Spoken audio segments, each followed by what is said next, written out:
नमस्कार मेरे प्यारे कृषि साथियों, स्वागत है आप सभी का ब्राइट एग्रो क्लासेस के डिजिटल प्लेटफॉर्म पर। साथियों, आज अपन बात करने वाले हैं जो अपने इंजीनियरिंग का सब्जेक्ट है और फोर्थ सेमेस्टर का सब्जेक्ट है, उसकी अपन बात करने वाले हैं।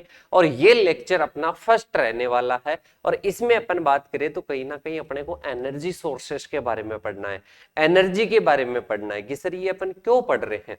बेटा, आप सभी को पता है कि अपन कोई भी कार्य करते हैं तो उसके लिए क्या चाहिए, उसके लिए क्या चाहिए, सभी साथी बताएंगे। कार्य करने के लिए क्या चाहिए कि सर दम चाहिए। कार्य करने के लिए क्या चाहिए? दम चाहिए, शक्ति चाहिए। अच्छा बेटा, अच्छा यही जरूरत होती है? नहीं बेटा, कोई भी कार्य कर रहे हो तो उस कार्य को करने के लिए आपके पास में क्या होनी चाहिए? एनर्जी या ऊर्जा होनी चाहिए। मतलब कोई भी आप वर्क करोगे तो उस वर्क को कंप्लीट करने के लिए आप में क्या होनी चाहिए? एनर्जी होनी चाहिए। कि सर ये एनर्जी का क्या मामला है? जैसा कि मैं बात करूं कि अभी ये क्लास में ले रहा हूं तो क्लास कब ले रहा हूं? जब मेरे में एनर्जी है। जब मेरे में क्या है बेटा? एनर्जी है, तभी मैं क्या ले पाता हूं? क्लास ले पाता हूं, अन्यथा क्लास नहीं ले पाऊंगा। कि सर ये बात बिल्कुल सही है, कभी कभी हमारे में एनर्जी नहीं होती है तो हम कार्य नहीं कर सकते हैं। ठीक है, तो वो अपने क्या है कि वर्क अपन करते हैं तो उसमें किसकी रिक्वायरमेंट होती है? कि सर एनर्जी की रिक्वायरमेंट होती है। ऐसे ही अपन बात करते हैं नेक्स्ट एग्जांपल की। किसकी बात करते हैं बेटा? नेक्स्ट एग्जांपल की बात करते हैं। जैसे कि आप कोई भी कृषि कार्य कर रहे हो, जुताई कर रहे हो। क्या कर रहे हो? जुताई कर रहे हो। तो जुताई कर रहे हो तो आप सभी को पता है क्या एक चीज का कि जुताई करते हैं कि सर ट्रैक्टर से करते हैं। ट्रैक्टर में क्या एनर्जी चाहिए? क्या ट्रैक्टर से जुताई करने में क्या एनर्जी चाहिए? कि सर नहीं चाहिए। ट्रैक्टर से जुताई करने में एनर्जी क्यों नहीं चाहिए? इसका रीजन बता सकते हो? कि सर नहीं बता सकते। इसलिए नहीं बता सकते क्योंकि ट्रैक्टर से अपन कोई भी कार्य करते हैं, जुताई करते हैं तो उसमें एनर्जी चाहिए। कि सर एनर्जी कैसे चाहिए? आप तो हमारे को पागल बना रहे हो। आप उसमें डीजल डालते हो, ट्रैक्टर में क्या डालते हो? डीजल डालते हो। और डीजल डालते हो तो बेटा डीजल ही उसकी क्या है? एनर्जी है। डीजल ही क्या है रे बेटा? एनर्जी है। इसका क्या करेगा? आपने पिछले सेमेस्टर में पढ़ी होगी एक सब्जेक्ट जिसमें फार्म मशीनरी के बारे में पढ़ने पड़ा था। मतलब क्या होगा? डीजल का कंबस्टन वगैरह होगा और कंबस्टन होने के बाद में क्या होती है? एनर्जी कन्वर्ट होती है। और एनर्जी जो है, जो यांत्रिक वगैरह अलग अलग जो एनर्जी के प्रकार है उनमें मूव होती होती वो गतिज ऊर्जा में चेंज हो जाती है। ट्रैक्टर चल जाता है, ट्रैक्टर चलने से पीछे जुताई हो जाती है। ठीक है, ज्यादा डीपली पिछले कोर्स को नहीं पढ़ेंगे क्योंकि जो भी साथी ब्राइट एग्रो क्लासेस से जुड़कर पढ़ा था उसको पता है कि किस प्रकार से समझाया गया था उस लेक्चर को। और जो भी साथी इसको डेमो के तौर पर यूट्यूब पर देख रहे हैं तो उन सभी साथियों को बता देता हूं, ब्राइट एग्रो क्लासेस अपना एप्लीकेशन है जो कि प्ले स्टोर पर अवेलेबल होता है। कंप्लीट क्लासेस वहां पर है और इसके साथ में ये क्लास आपको यूट्यूब पर भी अवेलेबल हो सकती है। अब देखिएगा, अपन बात करते हैं कि कार्य करने के लिए, कि सर ये क्लियर हो गया कि कार्य करने के लिए ऊर्जा चाहिए। अब ज्यादा एग्जांपल मत दो, हमारे को हम बच्चे नहीं है। ओके बेटा, दूसरी चीज मैं आपको बताता हूं कि आप ऊर्जा को परिवर्तन कर सकते हो, एक रूप से दूसरी रूप में परिवर्तन कर सकते हो। मतलब इसको क्या कर सकते हो? एक रूप से दूसरे रूप में, एक फॉर्म से दूसरे फॉर्म में कन्वर्ट कर सकते हो, पर इसका कंस्ट्रक्शन, इसका निर्माण नहीं कर सकते। क्या नहीं कर सकते बेटा? इसका निर्माण नहीं कर सकते। सब कुछ कर सकते हो आप इसको चेंज कर सकते हो। गतिज ऊर्जा को यांत्रिक ऊर्जा में बदल लो, विद्युत ऊर्जा में बदल लो, किसी भी ऊर्जा में बदल लो, पर भाई साहब क्या नहीं हो पाएगा? कि ऊर्जा का निर्माण नहीं कर सकते। तो ये सारी चीजें कॉन्सेप्ट सीखने के लिए आपको जरूरी होनी चाहिए। एक बार ये सारी चीजें लिख लेना, नोट डाउन कर लेना कि सर ऊर्जा को परिवर्तित किया जा सकता है, बनाया नहीं जा सकता। और ऊर्जा कार्य करने के लिए अपने को ऊर्जा चाहिए। वर्क कोई भी कंप्लीट करेंगे, एनर्जी के विदाउट वो क्या नहीं होगा? कंप्लीट नहीं होगा। कि सर अपन क्यों पढ़ रहे हैं ये कोर्स? ये कोर्स क्यों पढ़ रहे हैं, क्या इसका रीजन है, उसके पीछे आप प्रूफ देखिएगा कि क्यों पढ़ते हैं। आपको पता है अपन कृषि कार्य करते हैं। क्या करते हैं बेटा? कृषि कार्य करते हैं। और अभी मैंने बता दिया है जिसको एग्रीकल्चर वर्क लिख सकते हैं इंग्लिश वाले। अब आपको पता है कि कृषि कार्य करते हैं तो कोई भी कार्य होता है, कार्य करने के लिए ऊर्जा चाहिए होती है। कि सर बिल्कुल चाहिए होती है। कृषि कार्य है, एक प्रकार का कार्य ही है, तो उसके लिए भी क्या चाहिए, ऊर्जा चाहिए कि सर बिल्कुल चाहिए। इस ऊर्जा के लिए क्या चाहिए, इस ऊर्जा के लिए कोई इस ऊर्जा का सोर्स चाहिए, स्रोत चाहिए। जैसे कि अपन बात करते हैं कोयला से, कई बार जैसे ट्रेनें चलती है कोयला से चलती है, इसके साथ में कई बार डीजल से, अपनी बाइक चलती है पेट्रोल से, कहीं एग्रीकल्चर में मशीनें होती है जो पेट्रोल से चलती है, कहीं चलती है जो कि विद्युत ऊर्जा से चलती है, मतलब बिजली से चलती है। ठीक है, मतलब अलग अलग प्रकार की चीजें हैं जिनके द्वारा ये क्या होती है बेटा, क्या होती है, मतलब अपने को एनर्जी मिलती है और उसको अपन कृषि कार्य के लिए लगाते हैं। जैसे कि आजकल अपन पानी निकालते हैं, अब इसमें ये नहीं है कि यही आएगी बेटा, पशु शक्ति भी आ सकती है, पशु शक्ति, पशुओं के जो बैल होते हैं उनके द्वारा भी तो अपन क्या करते हैं, उनके द्वारा भी तो अपन कृषि कार्य करते हैं। इसमें मानव शक्ति भी हो सकती है, मानव शक्ति भी हो सकती है, क्योंकि मानव भी तो क्या करता है बेटा, कार्य करता है। कि सर किसका कार्य करता है, कृषि में कार्य नहीं करता, कि सर बिल्कुल करता है। तो यहां पर सेकंड क्या आ जाएगा, मानव शक्ति आ जाएगा, जिसको अपन बोलते हैं ह्यूमन पावर। क्या बोलते हैं बेटा, ह्यूमन पावर बोलते हैं। तो आपको इतना समझ में आ गया कि कृषि कार्य करने के लिए भी क्या चाहिए, ऊर्जा चाहिए। ऊर्जा के अलग अलग स्रोत होते हैं बेटा, क्या होते हैं, अलग अलग स्रोत होते हैं। और आपको पता है क्या कि अपनी जो धरती माता है उससे कई प्रकार के खनिज निकालने से, पेट्रोल निकालने से, डीजल निकालने से, ये क्या है बेटा, सीमित स्रोत है। जो मैं बता रहा हूं ना, पेट्रोल, डीजल, कोयला, ये क्या है, सीमित संसाधन है। क्या है, सीमित संसाधन है। अगर इनका अपन नियंत्रित उपयोग नहीं किए तो अपने आने वाले बच्चों के लिए नहीं बच पाएगा।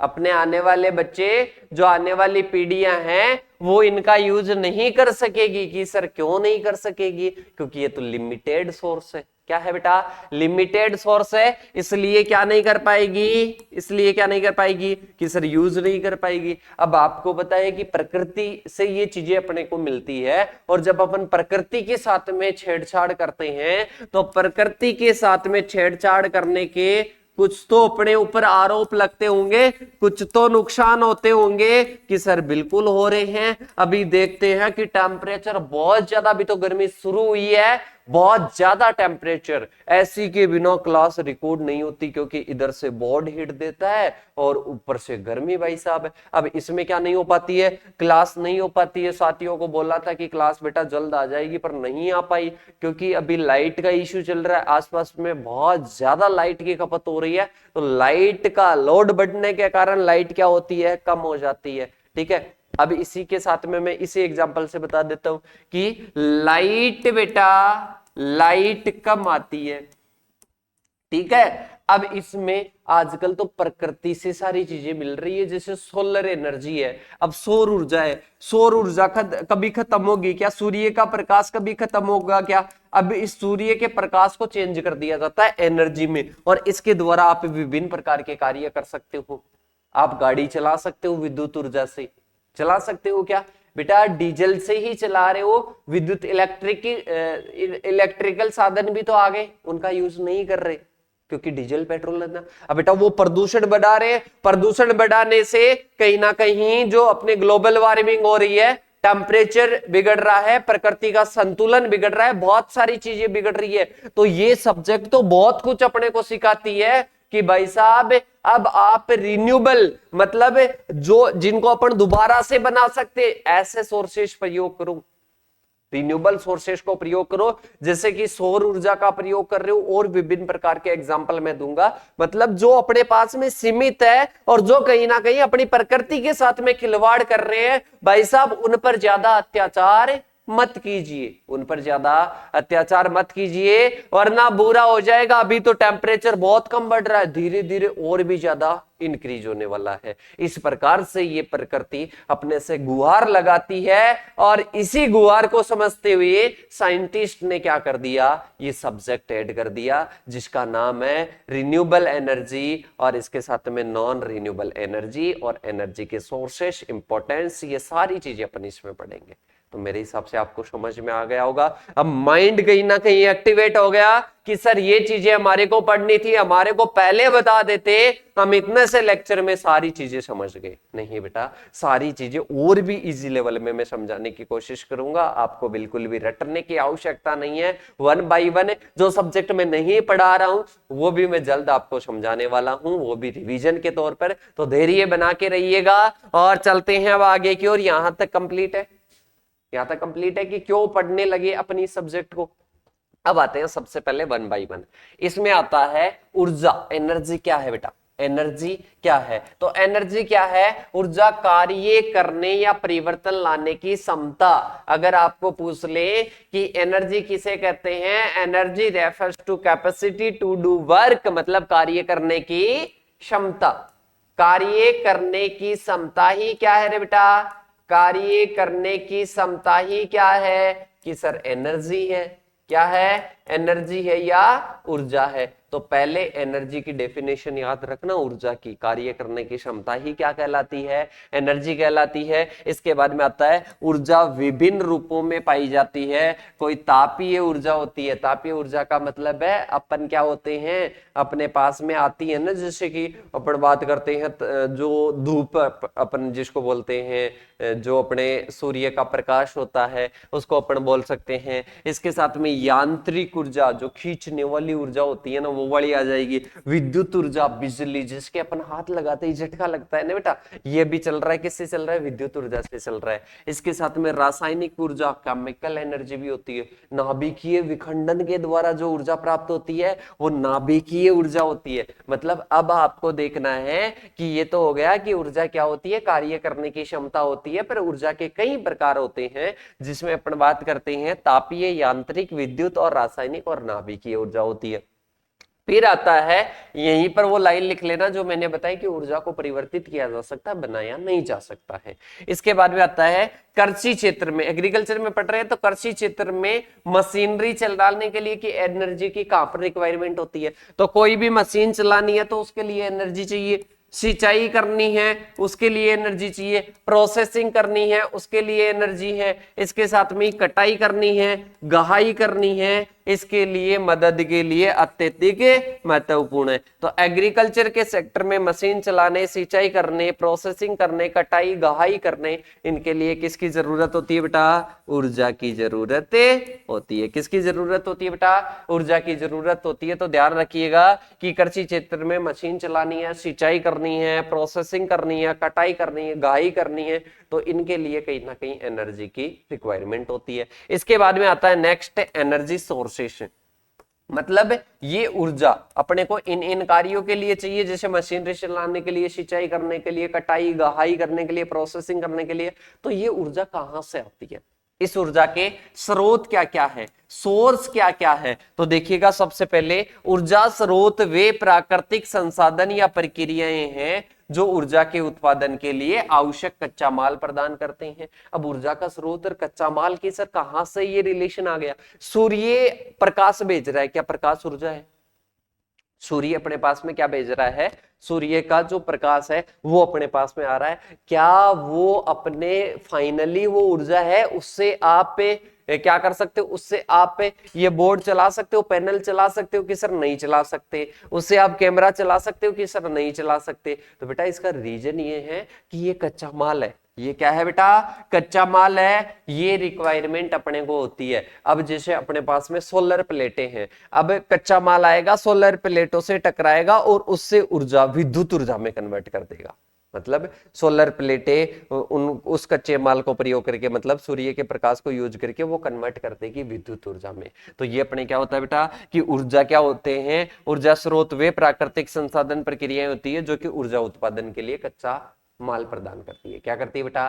कच्चा माल प्रदान करती है। जैसे कि अपन बात करते हैं पवन ऊर्जा की, बात करते हैं, क्या होती है? पवन ऊर्जा। पवन ऊर्जा आपने देखा होगा Jaisalmer side, Bikaner side, Churu side, उधर क्या होती है? आंधियां चलती है, तो उधर जो पवन मतलब ऐसे पवन चक्कियां लंबी लंबी ऊंचाई पर आपने देखी होगी, जैसे जैसे वो जैसे जैसे हवा चलेगी तो वो घूमेगी, घूमते ही कौन सी हो जाएगी, गुणन, गुणन को गतिज में, गतिज को यांत्रिक में, उसको विद्युत ऊर्जा में कन्वर्ट कर दिया जाता है। किसमें कर दिया जाता है? विद्युत ऊर्जा में कन्वर्ट कर दिया जाता है। तो हवा एक क्या थी, हवा की गति क्या थी बेटा? एक कच्चा माल था, अपने लिए क्या था? रॉ मटेरियल था। उस रॉ मटेरियल से अपन क्या बना लेते हैं? ऊर्जा बना लेते हैं। क्या बना लेते बेटा? ऊर्जा बना लेते हैं। इसके बाद में आता है विभिन्न प्रकार की ऊर्जा को विभिन्न तरीकों से उत्पन्न किया जाता है। जैसे कि विद्युत ऊर्जा है, उसको अलग अलग तरीकों से, जैसे पवन ऊर्जा के द्वारा अलग होता है, सौर ऊर्जा के लिए अलग होता है, मतलब अलग अलग तरीके से अपन क्या करते हैं बेटा? इसका उत्पादन करते हैं, प्रोडक्शन करते हैं। क्या करते हैं?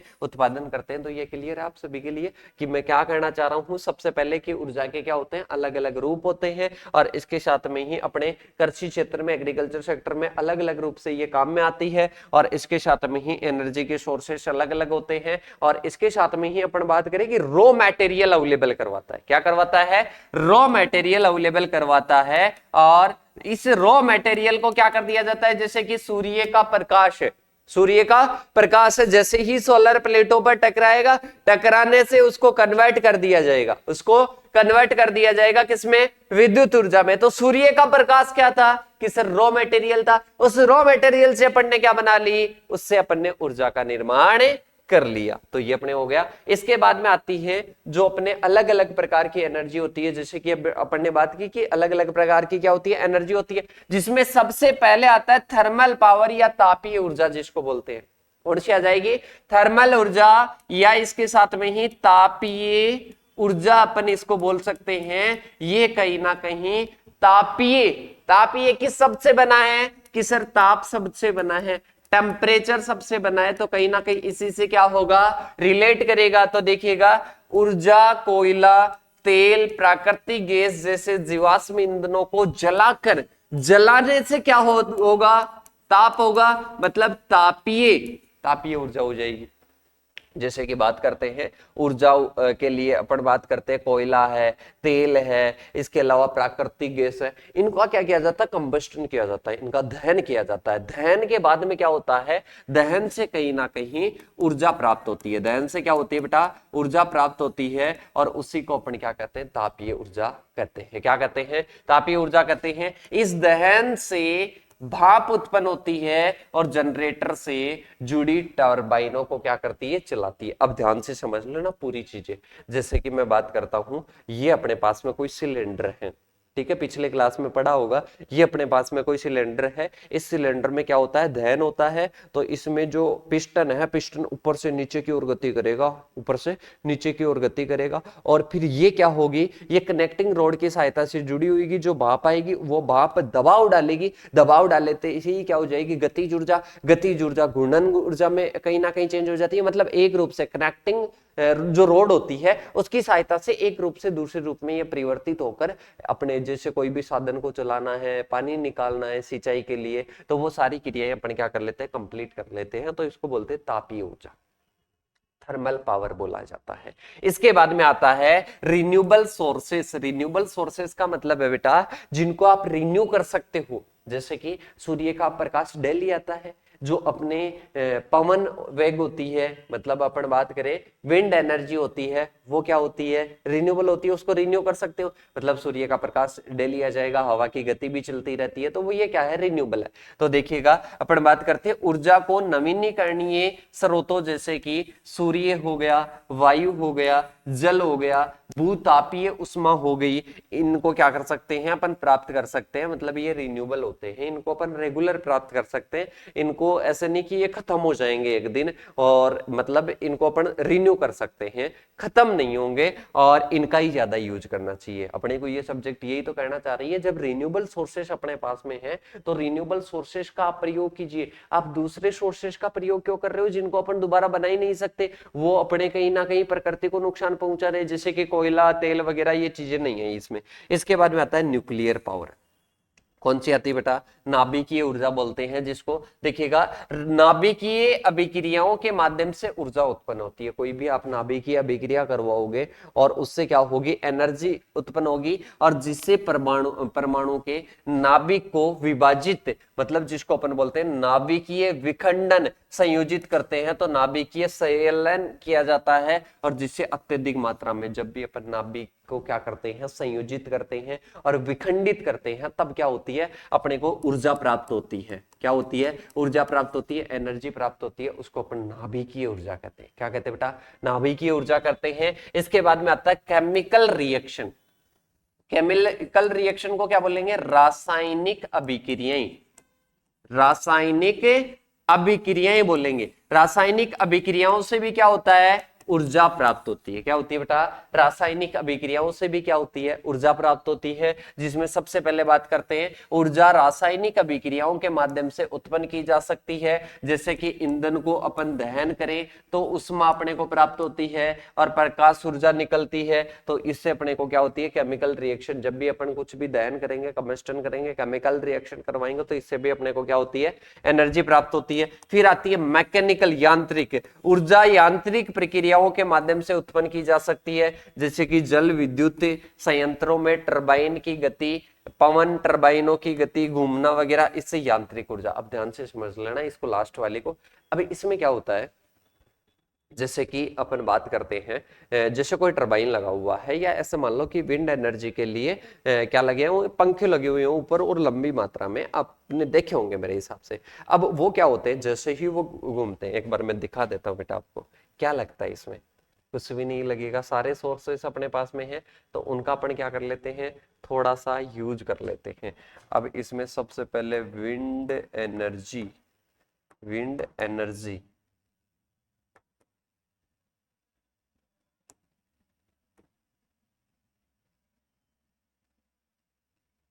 नेटवर्क तो आ रहा है यहाँ पर, मेरे हिसाब से नेटवर्क में प्रॉब्लम है बेटा।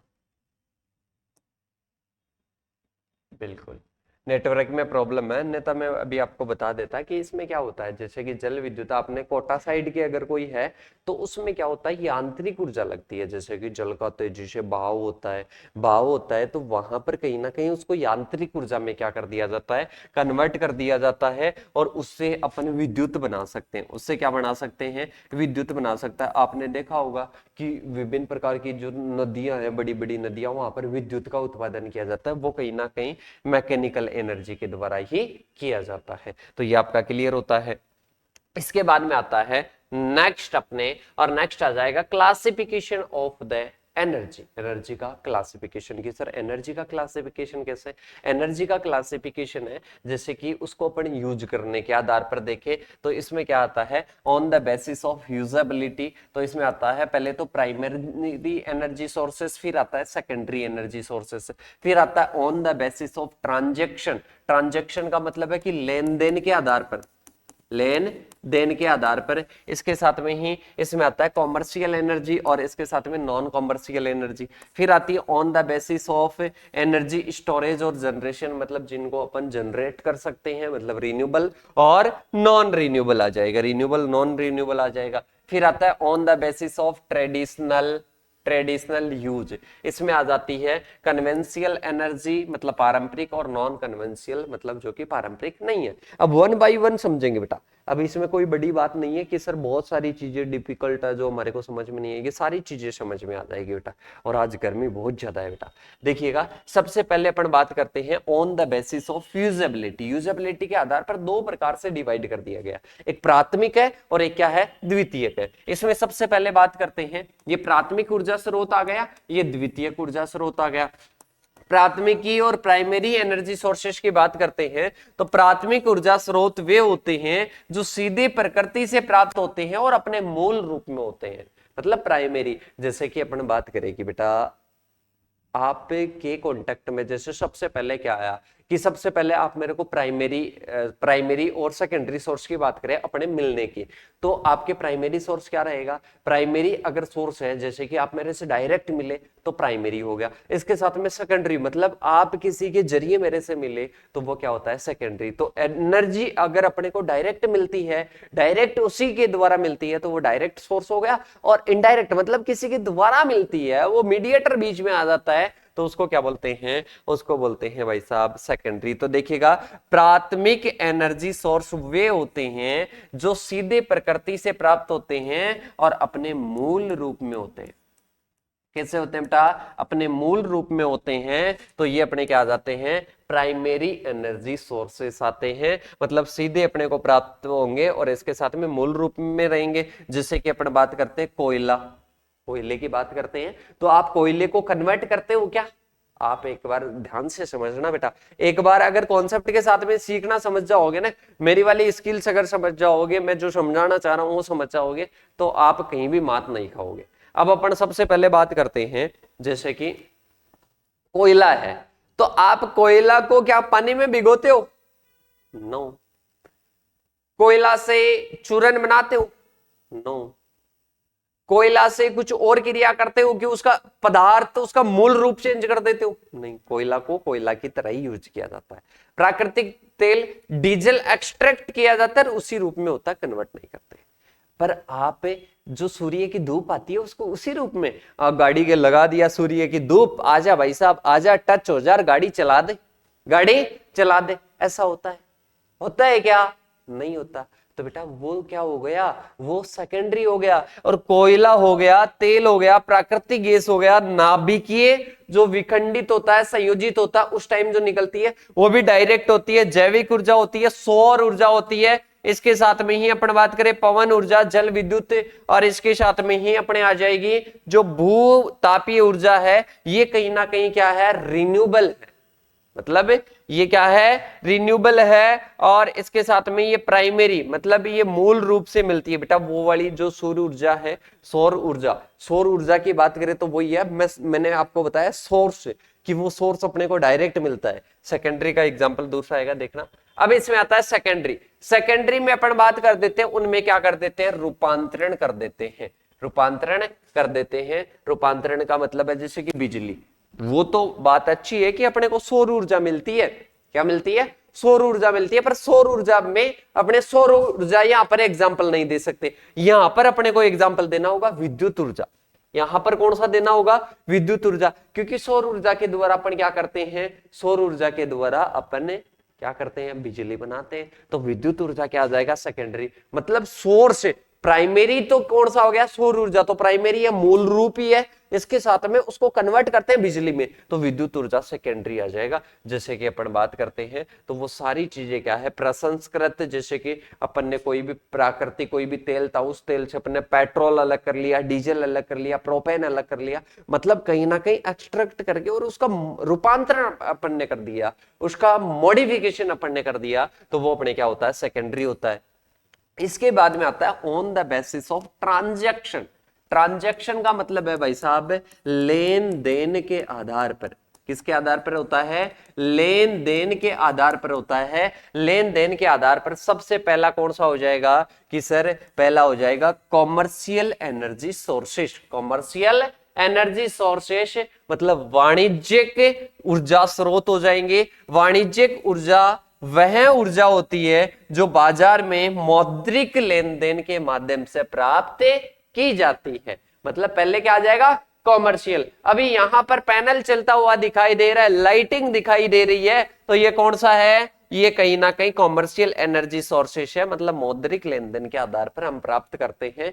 और मीटर लगा हुआ होता है भाई साहब, हर महीने बिल आ जाता है, तो वो अपने क्या होता है? कॉमर्शियल। इसके बाद में आता है अपने नेक्स्ट नॉन कॉमर्शियल। इसमें और देख लेते हैं। इसका उपयोग मुख्यतः औद्योगिक संचालन, परिवहन, वाणिज्यिक प्रतिष्ठानों में किया जाता है।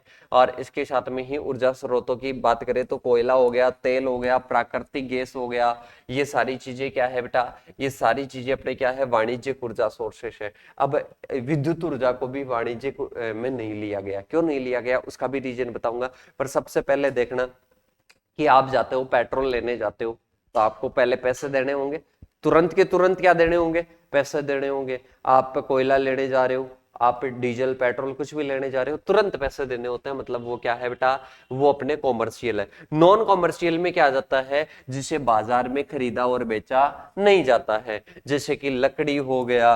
अब बिजली को, विद्युत ऊर्जा को, बिजली को अपन बेचते हैं, तो बिजली को आराम से आप यहां पर लिख सकते हो वैसे। अब इसके बाद में आता है कि लकड़ी हो गया, कृषि अपशिष्ट हो गया, पशु का गोबर हो गया, अन्य जैव ईंधन जो कि कहीं ना कहीं अपने को सीधे प्रकृति से मिल जाते हैं और उनके बदले अपने को पैसे नहीं देने होते हैं, तो वो क्या होते हैं बेटा, वो अपने कहीं ना कहीं क्या होते हैं, नॉन कॉमर्शियल होते हैं। मतलब लकड़ी वगैरह अपने को प्रकृति से मिल जाती है, कृषि अपशिष्ट इनके पैसे नहीं देने होते हैं। आजकल तो पशु गोबर के भी पैसे देने लग गए, वो बात इंक्लूड मत करना, पर मेनली वो क्या होता है कि इनके पैसे अपने को नहीं देने होते हैं, ज्यादा महत्व नहीं होता है पैसे के तौर पर, तो ये अपने क्या हो जाएंगे, कॉमर्शियल और नॉन कॉमर्शियल हो जाएंगे। इसके बाद में अपन बात करते हैं, जैसे कि अपन बात करते हैं नॉन कॉमर्शियल, इनका खाना पकाने में, गर्मी प्रदान करने में, रोशनी के लिए, ग्रामीण क्षेत्रों में ज्यादातर अपन इनका यूज करते हैं नॉन कॉमर्शियल का। इसके बाद में आता है on the basis of energy storage और जनरेशन, मतलब अपन उसको स्टोर करें और इसके साथ में जनरेट करें, तो उसके आधार पर दो प्रकारों में डिवाइड किया गया है। सबसे पहला समझना, जिसको रिन्यू नहीं किया जा सकता है, जिसको दोबारा से नहीं बनाया जा सकता है, दैट इज रिन्यूएबल सोर्सेस है। और जिसको रिन्यू किया जा सकता है, वापस बनाया जा सकता है, दैट इज रिन्यूएबल। और जिसको नहीं बनाया जा सकता है, नॉन रिन्यूएबल, मतलब उसको अपन क्या नहीं कर सकते, दोबारा नहीं बना सकते। तो सबसे पहले बात करते हैं, ऊर्जा के भंडारण और उत्पादन के आधार पर दो प्रकारों में डिवाइड किया गया है। यहाँ पर अक्षय ऊर्जा न लिखकर अनवीनीकरणीय भी लिख सकते हो, ठीक है। अक्षय ऊर्जा मत लिखना, अनवीनीकरणीय लिख लेना। तो देखो, रिन्यूएबल एनर्जी सोर्सेस में सबसे पहले नवीनीकरणीय ऊर्जा स्रोत वे स्रोत होते हैं जो कि प्राकृतिक रूप से अल्प समय में पुनः भर जाते हैं। क्या हो जाते हैं, पुनः भर जाते हैं। जैसे कि आपने हवा की गति को एब्जॉर्ब कर लिया किसी भी कार्य के लिए, वो एनर्जी है, उसको एनर्जी का सोर्स है, उसको एब्जॉर्ब कर लिया, भाई साहब वापस से हवा आ जाएगी, वापस से हवा आ जाएगी। अपने टेम्परेचर को ले लिया, भाई साहब टेम्परेचर वापस आ जाएगा, कल आ जाएगा, कोई और भी ज्यादा आ जाएगा। तो ये अपने क्या होते हैं बेटा, ये अपने क्या होते हैं रे, कि ये अपने होते हैं सोर्सेस। क्या होते हैं बेटा, सोर्सेस होते हैं। क्लियर है। अब रिन्यूएबल हो गया, रिन्यूएबल के बाद में आता है, रिन्यूएबल में आप सौर ऊर्जा लिख सकते हो, पवन ऊर्जा लिख सकते हो, ये आपको पता होना चाहिए बेटा, कंपटीशन तौर पर आएगा और ये कॉन्सेप्ट क्लियर होगा ना, तो आपके माइंड में आते ही आप बता दोगे कि सर ये चीज है, ये चीज है। इसके बाद में आता है जल विद्युत, भूतापीय ऊर्जा, जैविक ऊर्जा, ये सारी क्या है, ये रिन्यूएबल है। ये सारी क्या है बेटा, ये सारी क्या है, रिन्यूएबल है। क्या है बेटा, रिन्यूएबल है। इसके बाद में अपन बात करते हैं नेक्स्ट, और नेक्स्ट आती है नॉन रिन्यूएबल, और यहां पर लिख लेना अनवीनीकरणीय। इसके विपरीत, मतलब इसको अपन दोबारा से नहीं बना सकते, सीमित लिमिटेड सोर्सेस है अपने पास में, लिमिटेड है, समाप्त होने की संभावना रहती है कि डीजल खत्म हो जाएगा, कोयला खत्म हो जाएगा, पेट्रोल खत्म हो जाएगा, लिमिटेड है। इसके साथ में ही वे स्रोत होते हैं जो कि लाखों वर्षों में बनते हैं, लाखों वर्ष लग जाते हैं। जैसे कि एक बार जो ज्वालामुखी आई, तीर पृथ्वी की सारी वनस्पति उथल पुथल हुई, तो ये जो पेड़ पौधे नीचे चले गए, नीचे चले गए, तो वहां पर क्या बन गया, कोयला बन गया। कोयला बन गया तो भाई साहब दोबारा से उथल पुथल होगी तब बनेगा, ये तो लिमिटेड सोर्स है। इसके बाद में बात करते हैं अनवीनीकरणीय ऊर्जा स्रोतों में कोयला, प्राकृतिक गैस, तेल और जैसे जीवाश्म ईंधन और नाभिकीय ऊर्जा क्या होते हैं, शामिल होते हैं। तो ये आपको नॉन रिन्यूएबल में एग्जाम्पल याद रखने। इसके बाद में आता है on the basis of traditional use, मतलब अपन पारंपरिक तरीके से यूज करते, उसके आधार पर देखते हैं। तो परंपरागत ऊर्जा स्रोत वे पारंपरिक है जिनका सामान्यतः उपयोग किए जाने वाले स्रोत होते हैं, जो कि लंबे समय से पहले से अपन चलते आ रहे हैं, पहले से उनका यूज करते आ रहे हैं एनर्जी के लिए। जैसे कि अपन बात करते हैं कोयला का प्रयोग करते आ रहे हैं, तेल का प्रयोग करते आ रहे हैं, प्राकृतिक गैस का इनका प्रयोग करते आ रहे हैं, नाभिकीय ऊर्जा का इनका एनर्जी के रूप में यूज में ले रहे हैं। पर आप मेरे को एक चीज बताओ रहे, सोलर एनर्जी, ये सोलर प्लेटेर आपने देखा है क्या पहले? सोलर एनर्जी का प्रयोग देखा है क्या पहले कि सर नहीं, आजकल सोलर ऊर्जा का प्रयोग हो रहा है। तो ये बेटा ये क्या हो गए, रिसेंटली यूज होने लगे, मॉडर्न टेक्निक्स आ गई। तो ट्रेडिशनल जो कि पहले से कोयला, तेल, प्राकृतिक गैस ये चीजें अपन यूज करते थे, पर बेटा इनके जैसे जैसे नुकसान होने लगे तो इनके अल्टरनेट ऑप्शन आ गए जो कि नुकसान नहीं पहुंचाते हैं, पॉल्यूशन नहीं पहुंचाते हैं। तो देखिएगा इसमें क्या होता है, अपरंपरागत जो ऊर्जा स्रोत है वो वैकल्पिक और उभरते हुए ऊर्जा स्रोत है जो कि तेजी से लोकप्रिय हो रहे हैं, सोलर एनर्जी। इसमें नवीनीकरणीय मतलब जो नॉन कन्वेंशियल है, मतलब अभी जो प्रेजेंट में आ रहे हैं वो रिन्यूएबल है, मतलब उनको रिन्यू कर सकते हैं, जैसे कि सौर ऊर्जा हो गया, पवन ऊर्जा हो गया, जल विद्युत हो गया, भूतापीय ऊर्जा हो गया, जैविक ऊर्जा हो गया। ये क्या है बेटा, नॉन कन्वेंशियल है, मतलब ये क्या है, अपरंपरागत, अपरंपरागत है। कौन से है बेटा, अपरंपरागत है। इसके बाद में आता है ऊर्जा का कृषि क्षेत्र में योगदान। अब मैं इसमें ज्यादा नहीं बताऊंगा बेटा, क्योंकि सारी चीजें मैंने वन बाई वन एक्सप्लेन कर दी।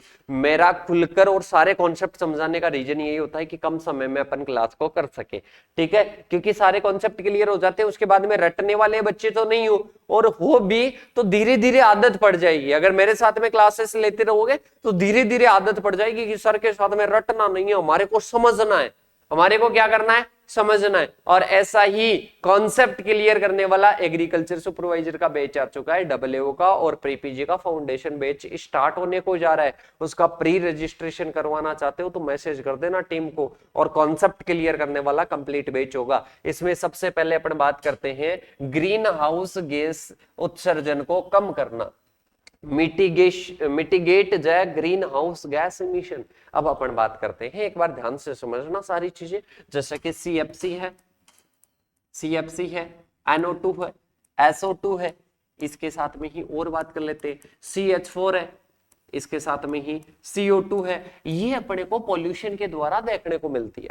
जो अपने गाड़ियां चलती है पेट्रोल डीजल वगैरह से चलती है, उनमें कहीं ना कहीं उनसे इनका क्या होता है, निष्कासन होता है, उनसे इनका क्या होता है, निष्कासन होता है। और ये क्या करती है, ये ग्रीन हाउस गैसें, ऐसे समझ लो ये क्या है, ग्रीन हाउस गैसें हैं, और ये कहीं ना कहीं ग्रीन हाउस इफेक्ट को बढ़ा रही है, टेम्परेचर को बढ़ा रही है, ग्लोबल वार्मिंग को बढ़ा रही है, पूरे प्रकृति के संतुलन को क्या कर रही है, ये बिगाड़ रही है। तो ये चीजें क्या होती है बेटा, ये कहीं ना कहीं कंट्रीब्यूशन, पहला कंट्रीब्यूशन आ जाता है जो कि ग्रीन हाउस गैस उत्सर्जन को क्या करता है, कम करता है। ग्रीन हाउस गैस उत्सर्जन को क्या करेगा, कम करेगा। इसमें देखिएगा अपन बात करते हैं जैसे कि सोलर एनर्जी है,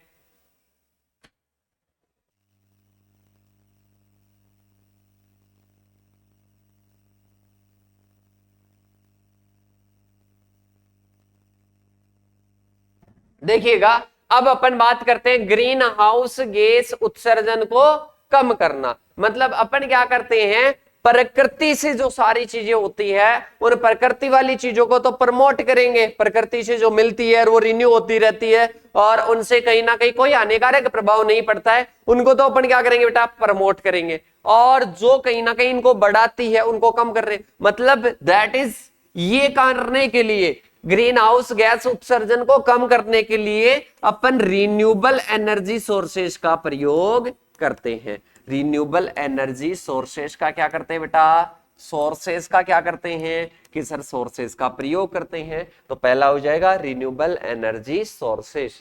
इसके बाद में आता है कि कृषि जीवाश्म ईंधन पर निर्भर होने के कारण जो ग्रीन हाउस गैसें हैं उनका उत्सर्जन क्या होता है, उत्सर्जन में क्या होता है, महत्वपूर्ण योगदान होता है। तो ये सारी चीजें अपन कैसे कर सकते हैं, मैं अगर फाइनली आपको बताऊं तो रिन्यूएबल एनर्जी सोर्सेज को अपन प्रयोग करके कहीं ना कहीं क्या कर सकते हैं, कम कर सकते हैं। क्या कर सकते हैं बेटा, कम कर सकते हैं। फिर आता है वायु गुणवत्ता में सुधार। आप एक चीज बताओगे मेरे को कि अगर अपन पोल्यूशन को कम कर देंगे, अगर अपन क्या कर देंगे, पॉल्यूशन को कम कर देंगे, जो अपने गैसों, जो गैस वायुमंडल होता है उस वायुमंडल में ये गैसें कहीं ना कहीं क्या हो रही है, इंक्रीज हो रही है। अगर इनको मिटिगेट कर देते हैं, अगर इनको कम कर देते हैं तो वायु की क्वालिटी सुधरेगी कि नहीं सुधरेगी, कि सर बिल्कुल सुधरेगी।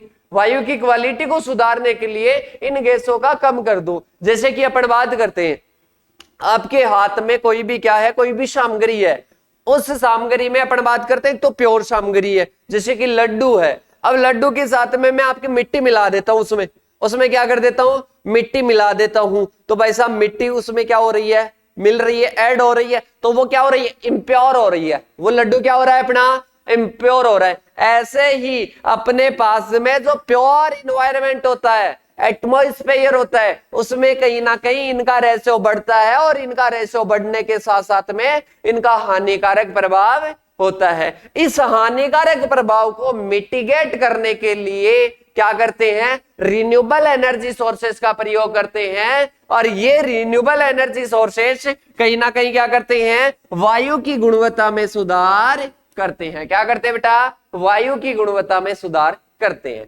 नेक्स्ट अपने आता है जिसकी अपन बात करते हैं, ऊर्जा सुरक्षा को मजबूत करता है। अब भाई साहब पहले किसान किस पर निर्भर था, कि किसान निर्भर था कि सर डीजल होगा, पेट्रोल होगा, और इसके साथ में कोयला होगा, इसके साथ में ही पशु शक्ति होगी, तभी क्या होगी, कृषि होगी, कृषिकारी होगी, कृषि में मशीनें चलेगी। पर बेटा आजकल नहीं है, आजकल अपने सोलर जो अपने सोलर पैनल होते हैं, या जिसको आप बोल सकते हो सौर ऊर्जा जो होती है, सौर ऊर्जा जो होती है, इस सौर ऊर्जा के द्वारा भी क्या कर सकते हो, इसके द्वारा भी कार्य कर सकते हो। कहने का मतलब है कि एक स्ट्रॉन्गेस्ट मिल रहा है, अपने को मजबूती मिल रही है कि एनर्जी के लिए भटकना नहीं पड़ेगा, इसके लिए अपने को सुरक्षा मिल रही है। अब अपन पहले जो आयात करने वाली चीजें है कि अपन को आयात करके लानी पड़ेगी, अब नहीं है। पेट्रोल आयात होगा और उसका बहुत ज्यादा क्या होगी, कॉस्ट होगी, डीजल आएगा बहुत ज्यादा कॉस्ट होगी।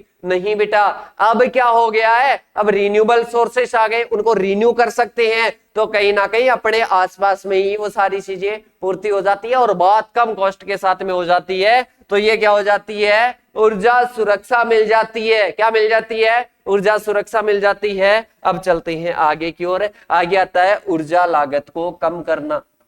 अब ऊर्जा लागत कम होगी कि नहीं होगी, कि सर बिल्कुल होगी। जैसे एक तो आप 1 लीटर पेट्रोल ला रहे हो, 1 लीटर पेट्रोल ला रहे हो, और उस 1 लीटर पेट्रोल का कितना है कि सर उसका 110 रुपए हमारे को पे करने पड़ते हैं।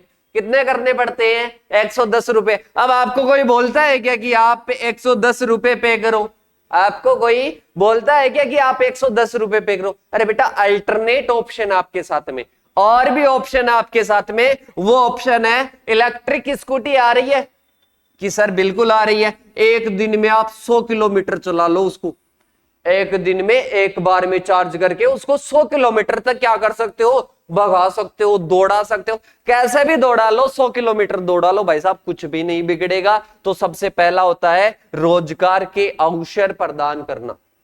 रोजगार के अवसर प्रदान करने से पहले ये वाली चीज थी ऊर्जा की लागत है, मतलब अपने को 1 रुपया नहीं देना पड़ रहा। अपन बिजली सोलर ऊर्जा के द्वारा अपन क्या कर लेते हैं, उसको चार्ज कर लेते हैं, 1 रुपया नहीं देना पड़ा, और इसके साथ में अपना काम हो गया। डेली के ये पेट्रोल 100 किलोमीटर चलाने के लिए 2 लीटर पेट्रोल चाहिए, मतलब 220 रुपए पर डे के बच रहे हैं अपने।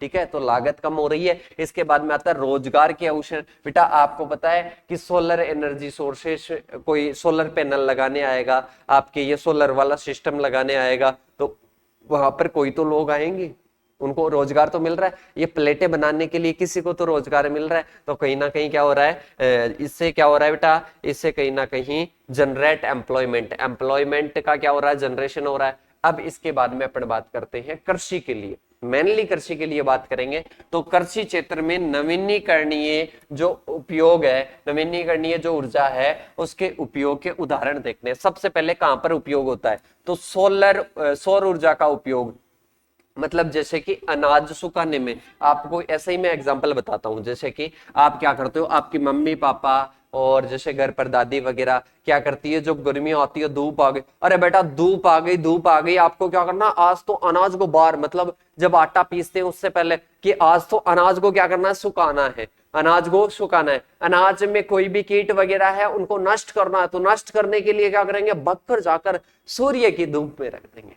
सूर्य की धूप में रख देंगे कि मजा आ गया, आज तो 2 घंटे अच्छी धूप थी और अच्छी एनर्जी मिल जाती है, मतलब सूख जाता है। क्या सूख जाता है बेटा? कि सर सूख जाते हैं अपने अनाज, सूख जाते हैं, उसमें कोई भी इंसेक्ट होता है, उस इंसेक्ट को अपन क्या कर सकते हैं? डिस्ट्रॉय कर सकते हैं, 55 डिग्री सेंटीग्रेड हो जाता है। अब इसके बाद में ये हो गया सौर ऊर्जा का उपयोग, मतलब अपन अनाज सुखाने वगैरह में क्या लेते हैं? प्रयोग लेते हैं। कीटों को नष्ट करने वगैरह में क्या लेते हैं? प्रयोग लेते हैं। इसके बाद में आता है विंड एनर्जी का प्रयोग, मतलब पवन ऊर्जा का उपयोग। पवन ऊर्जा का प्रयोग कैसे लेते हैं? देखिएगा, अपन क्या करते हैं? पवन ऊर्जा का प्रयोग कृषि कार्यों को बिजली प्रदान करने में क्या लेते हैं? उपयोग लेते हैं। मैंने कहा था, अभी एग्जांपल दिया था पहले कि Jaisalmer side, Churu side, Bikaner side जाओगे तो जो विंड एनर्जी के लिए क्या बने हुए हैं? विंड एनर्जी के लिए बने हुए, और वहां से उसको विद्युत ऊर्जा में क्या कर दिया जाता है? कन्वर्ट कर दिया जाता है। तो पवन ऊर्जा का प्रयोग होता है बिजली के रूप में। इसके बाद में आता है जल विद्युत ऊर्जा का क्या होता है? प्रयोग होता है, जिसको अपन क्या कर देते हैं? जो जल वाली जो ऊर्जा, जल के द्वारा अपन विद्युत ऊर्जा बना लेते हैं, जल के द्वारा विद्युत ऊर्जा बना लेते हैं और इस विद्युत ऊर्जा का प्रयोग करते हैं, कृषि कार्यों के लिए करते हैं। इसके बाद में आता है बायोमास ऊर्जा का उपयोग, मतलब बायोमास का मतलब है कि पानी गर्म करने के लिए और बिजली उत्पन्न करने के लिए कई बार क्या करते हैं? बायोमास का क्या करते हैं? प्रयोग करते हैं। मतलब कृषि अपशिष्ट होते हैं, गोबर की खाद होती है, और इनको अपन क्या करते हैं? जलाते हैं, दहन करते हैं, कंबस्टन करते हैं। कंबस्टन करने के बाद में अपने को एनर्जी, जैसे कि आपको क्या करना है? कुछ पानी गर्म करना है, तो उसके लिए आप इसका यूज करोगे। इसके बाद में अपना ये द एंड होता है टॉपिक का। बहुत अच्छे से समझ में आ गया होगा। जो भी साथी यूट्यूब पर देख रहे हैं उन सभी साथियों के लिए नंबर लिख रहा हूं, इन नंबरों पर मैसेज कर देना। कुछ भी क्लासेस वगैरह के लिए इंफॉर्मेशन चाहिए, और इसके साथ में बढ़िया तरीके से नोट्स बनाते रहो, पढ़ते रहो, अच्छे से कॉन्सेप्ट क्लियर करते रहो। नेक्स्ट टॉपिक के साथ में मिलेंगे, तब तक के लिए जय जवान जय किसान साथियों।